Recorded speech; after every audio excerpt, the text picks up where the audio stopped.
नमस्कार दोस्तों, एक बार फिर से मैं आपके मध्य उपस्थित हूँ सावन महीने से संबंधित जानकारी लेकर के। वर्ष 2024 में सावन का जो पवित्र मास है, जिसे हम भोलेनाथ का महीना भी कहते हैं, वो प्रारंभ होने वाला है 22 जुलाई से और समाप्त होगा 19 अगस्त को। वैसे तो हम पूरे वर्ष भर रुद्राभिषेक करते हैं विभिन्न शुभ तिथियों में, लेकिन सावन का एक महीना ऐसा है जहां आप बिना किसी तिथि देखे सावन के पूरे महीने कभी भी रुद्राभिषेक कर सकते हैं। वैसे सामान्यतः जब कभी भी हम रुद्राभिषेक करते हैं तो हमें शिव जी का वास या निवास देखना पड़ता है कि भोलेनाथ का निवास किस स्थान में है, उसी स्थान के हिसाब से हम रुद्राभिषेक करते हैं। सावन के महीने में ऐसा कुछ भी नहीं है। सावन में आप पूरे महीने कभी भी कर सकते हैं। जैसे विशेषतः सावन सोमवार सबसे महत्वपूर्ण माना जाता है। सोमवार भोलेनाथ का दिन होता है, भोलेनाथ का दिन माना जाता है और सावन सोमवार की महत्वता के बारे में आप लोगों को इसके पहले भी जानकारी दी गई है इस चैनल में। फिर भी प्रतिवर्ष अनुसार इस बार भी आप लोगों को सावन में कुछ विशेष और कुछ विशिष्ट तिथियों की जानकारी दी जाएगी। वैसे तो पूरा का पूरा सावन महीना ही शुभ है, लेकिन उसमें भी कुछ विशेष और विशिष्ट तिथि के बारे में आपको बताया जाएगा। वैसे तो जो हम रुद्राभिषेक करते हैं सावन के महीने में, तो जो भी हमारे परिचित में या जो हमारे निकट में पंडित जी होते हैं जिनके माध्यम से हम ये करवाते हैं, जो विप्रवर होते हैं उनकी जिनके माध्यम से हम ये करवाते हैं, वो हमें वस्तुओं की पूरी जानकारी दे देते हैं कि इन वस्तुओं की आवश्यकता पड़ेगी और इससे हम रुद्राभिषेक करेंगे। अगर कोई सामान्यतः अपने घर में केवल भोलेनाथ को जल अर्पित ही करना चाहता है तो भी कर सकता है, उसमें भी कोई समस्या नहीं है। भोलेनाथ को सावन के महीने में विशेष तौर पर कुछ वस्तुएं अर्पित करनी चाहिए। सबसे पहला तो जल, जो उन्हें हम पूरे साल भर अर्पित करते हैं, सावन में भी करना चाहिए। दूसरा बेलपत्र, जिसे हम बेल का पत्ता भी कहते हैं। उसके अलावा होता है शमी पत्र, शमी का पत्ता, और साथ में शमी का फूल। इनमें से अगर आपको सारी चीज़ें मिल रही है तो आप सब कुछ अर्पित कर सकते हैं। नहीं मिल रहा है तो जो भी आपके पास है आप वो अर्पित करें। कुछ भी नहीं है तो केवल जल अर्पित करें। जल चढ़ाने के लिए लोटा भी नहीं है तो हाथ में लेकर के जल अर्पित करें। भोलेनाथ वो देवता है जिन्हें सच्चे हृदय से अर्पित की गई कोई भी वस्तु भोलेनाथ ग्रहण करते हैं और आपकी पूजा भी स्वीकार करते हैं। इनके अलावा कुछ विशेष मनोकामना पूर्ति हेतु कुछ विशेष वस्तुओं से भी भोलेनाथ का अभिषेक किया जाता है। उसकी जानकारी आपको पहले एक वीडियो में दे दी गई है, लिंक डिस्क्रिप्शन में दे दिया जाएगा कि किस वस्तु से अभिषेक करने से क्या लाभ प्राप्त होता है, कौन से दिन अभिषेक किस वस्तु से करना चाहिए, उसकी भी जानकारी दे दी गई है। एक छोटी सी बात और आप लोगों को बताना था। हमारी कुंडली में कई बार ग्रह से संबंधित कोई समस्या होती है, हमें पता नहीं चल पाता है कि किस ग्रह से संबंधित समस्या है और हम उस समस्या में उलझे रह जाते हैं। कभी भी ऐसी स्थिति बने, भोलेनाथ को जल अर्पित करना प्रारंभ कर दीजिए।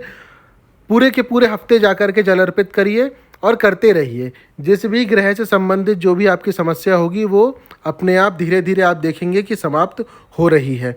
और जिसको पता है कि किस ग्रह से संबंधित समस्या आ रही है, ध्यान रखिएगा, समस्या जब आ रही है तभी उस ग्रह से संबंधित वस्तु भोलेनाथ के ऊपर चढ़ाएं, अर्पित करें या दान करें।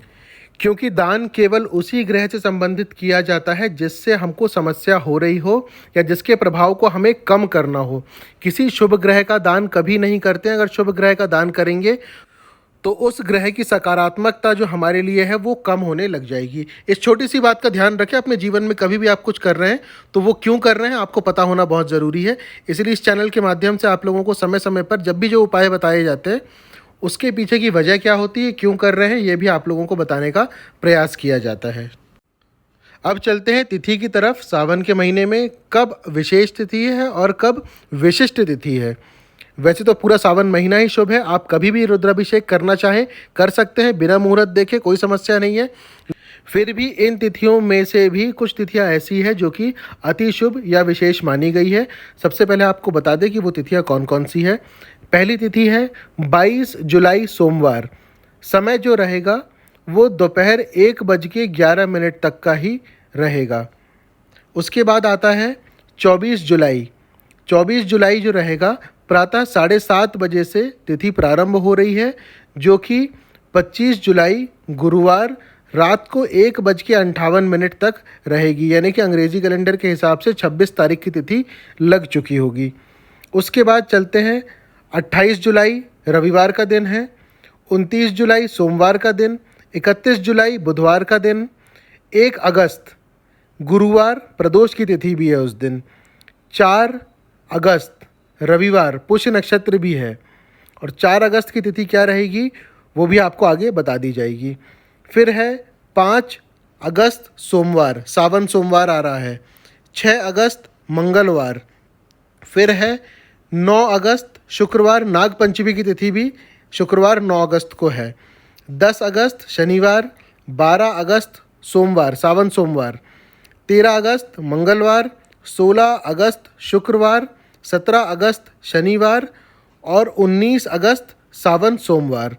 तो ये वो तिथियां थी जिसे अति शुभ या विशेष तिथि माना जा रहा है इस बार सावन के महीने में।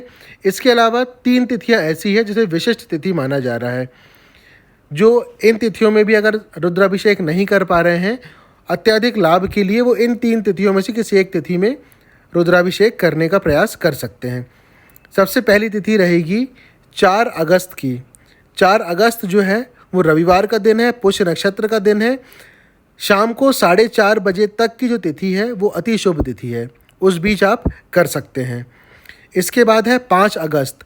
5 अगस्त की जो तिथि है वो सावन सोमवार की है और अति शुभ मुहूर्त जो रहेगा वो रहेगा शाम को 6:05 के बाद से, 5 अगस्त का। और इसके अलावा सबसे पहला दिन जो था सावन का 22 जुलाई। 22 जुलाई जो आप लोगों को समय बताया था दोपहर 1:11 तक, यानी सुबह से लेकर के दोपहर 1:11 तक का जो समय है वो अति शुभ समय माना गया है। तो ये जो 3 विशिष्ट तिथियां हैं, आप चाहें तो इन 3 तिथियों में से किसी एक तिथि में भी रुद्राभिषेक कर सकते हैं। और पूरा का पूरा सावन महीना ही शुभ है, इतना शुभ, इतना पावन पवित्र महीना है, आप जब चाहें तब रुद्राभिषेक कर सकते हैं। लेकिन फिर भी हर वर्ष के अनुसार आप लोगों को कुछ विशेष और विशिष्ट तिथियों की जानकारी दे दी गई है।